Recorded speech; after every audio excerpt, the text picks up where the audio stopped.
Halo semua, salam sejahtera Malaysia. Selamat datang ke channel Fels Lifestyle. Tuan-tuan dan puan-puan sekalian yang saya hormati. Hari ini saudara-saudara, terdapat satu tajuk berita yang panas mengejutkan.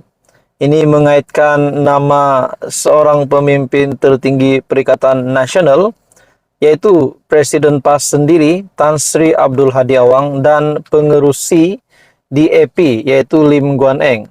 Saudara-saudara, tuan-tuan dan puan-puan semua, seperti yang kita tahu, PN hari ini memang ada niat untuk menjatuhkan kerajaan, untuk menggulingkan Anwar. Kita juga dikejutkan dengan proklamasi Melayu yang ditaja oleh Tun Dr. Mahathir dan juga kerjasama bersama Presiden PAS yaitu Tan Sri Abdul Hadi Awang.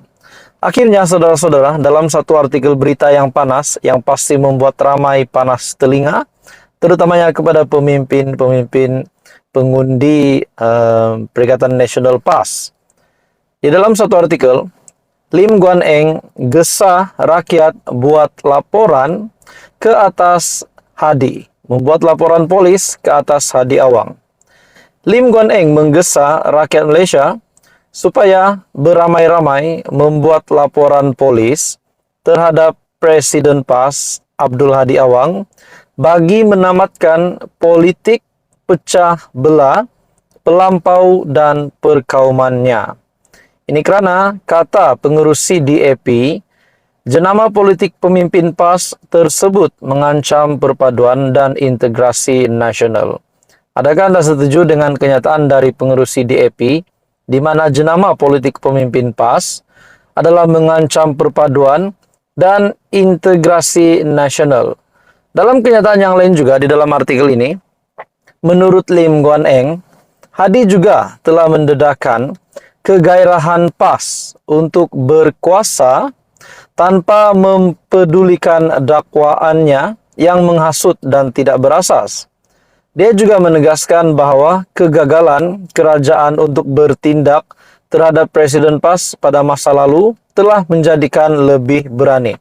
Nah, saudara-saudara, persoalannya, adakah Tan Sri Abdul Hadi Awang kini boleh namanya boleh dilaporkan ke pihak polis dengan kenyataan oleh Lim Guan Eng sendiri? Dan adakah relevan juga bahawa Tan Sri Abdul Hadi Awang mungkin bakal ditangkap disebabkan perjuangannya ataupun disebabkan oleh kenyataan yang dinyatakan oleh Lim Guan Eng? Akhirnya Lim Guan Eng menggesa rakyat buat laporan polis ke atas Hadi.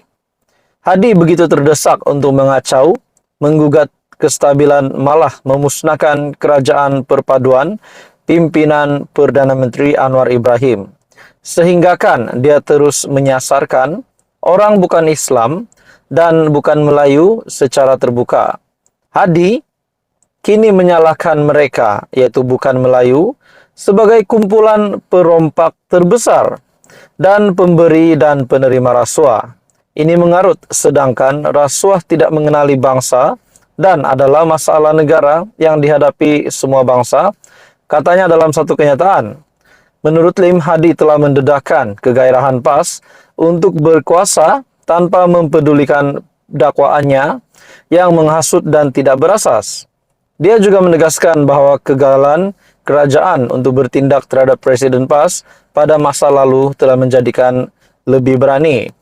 Hadi juga tidak malu untuk mengulangi berkali-kali pembohongan bahawa minoriti memenangi pilihan raya umum 2022 dengan peratusan keluar mengundi lebih tinggi berbanding Melayu, sedangkan peratusan Melayu yang keluar mengundi adalah yang tertinggi daripada semua masyarakat, yaitu 79%.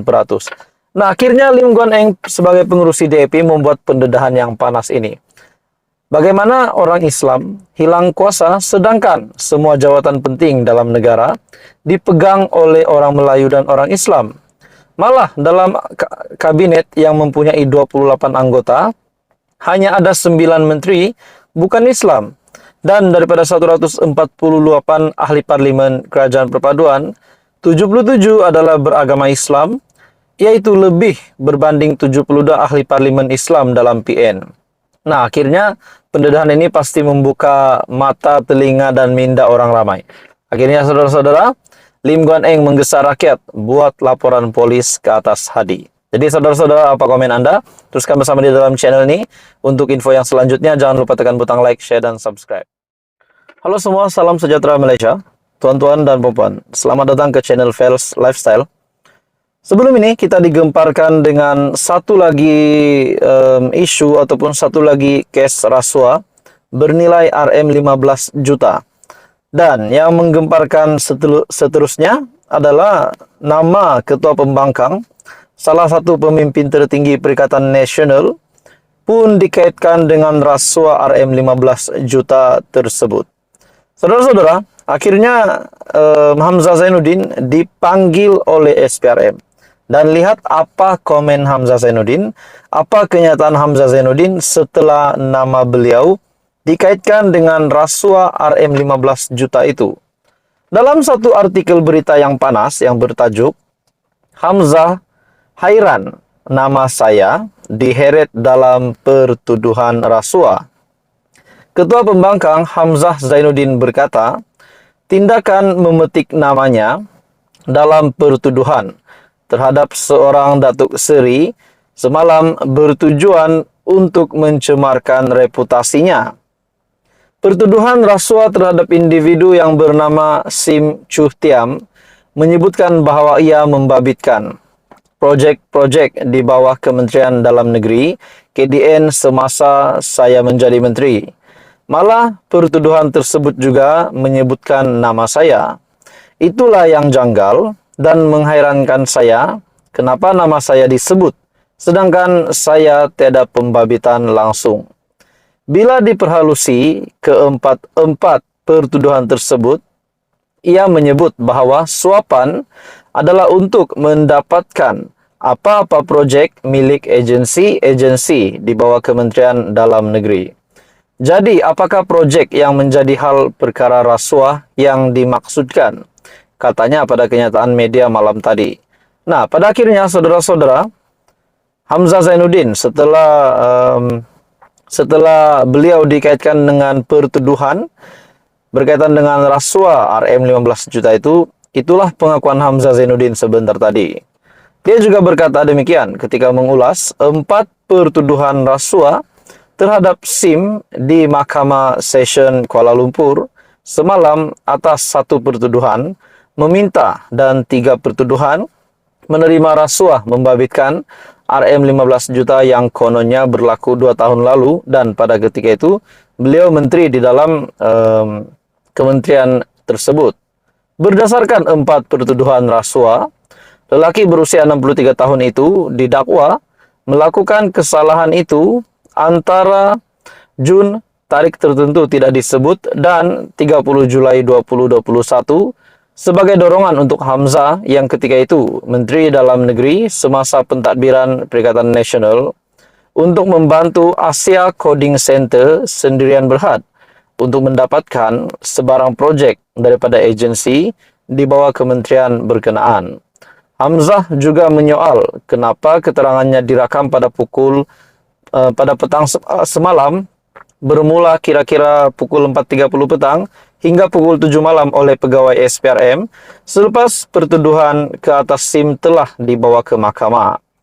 Pertuduhan yang mengheret nama saya ini jelas bertujuan untuk merosakkan nama baik saya, Bersatu dan Perikatan Nasional. Lebih-lebih lagi, timbalan Perdana Menteri merangkap Presiden UMNO, Ahmad Zaid Hamidi, sebelum ini secara terbuka menyebut rancangan untuk mewujudkan kluster mahkamah dari kalangan pemimpin Bersatu dan PN. Pada akhirnya, benarkah akan terjadi kluster mahkamah dari PN? Sedangkan hari ini pun Wan Saiful Wanjan dan juga Presiden Bersatu sedang berhadapan dengan pertuduhan di mahkamah. Jadi saudara-saudara, apa komen Anda? Teruskan bersama di dalam channel ini. Info padu, info hangat disediakan di dalam channel ini. Jangan lupa tekan butang like, share, dan subscribe.